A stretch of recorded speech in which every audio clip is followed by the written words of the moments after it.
Huomenta, huomenta. Missi. Tää ei oo mikään kirjasto.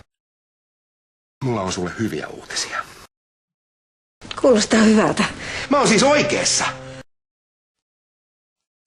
Kaikesta huolimatta mä Tanja kuitenkin rakastan sua. Ossi, osakkeita. Niin? Jep. Jospa mä jatkankin tätä takahuoneen siivoamista. Niin varmaan, joo. Tanja, oot sä täällä? Mä en sulle mistään tyhjän puhumisesta maksa. Aha. Musta on ihanaa, että sä oot täällä.